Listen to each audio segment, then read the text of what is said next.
निरोगी धामले हामीलाई खाजा खुवाउनको लागि आलु उसिनेर ल्याउनु भएको रहेछ। त्यसलाई चाहिँ काटकुट गर्दै हुनुहुन्छ। आलु आलु चना रसबरी ए यो रसबरी पनि यो रसबरी है यो चना आहा ल अहिले नै मुख रसायो है पाउनु छ है त्यो लालमोहन त्यो यो तरकारी होला यो ओहो आहा सिमी तरकारी ल अनुसारले लालमोहन भन्नुहुन्छ त्यसलाई यसलाई यहाँ लालमोहन यहाँ छ यो लालमोहन यो स्पेशल स्पेसल लालमोहन यो चना चना चनै रहेछ त्यो पनि तरकारी नै होला आउँदैछ अझै आउँदैछ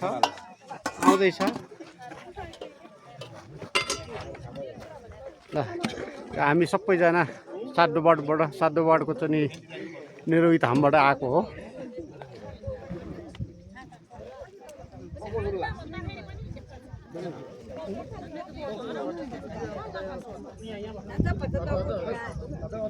यतापट्टि पल्लो गाउँ रहेछ।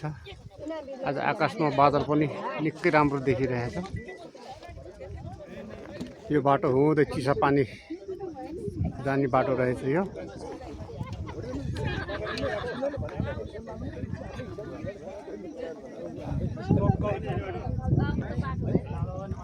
पर पनि बस्ने ठाउँ रहेछ।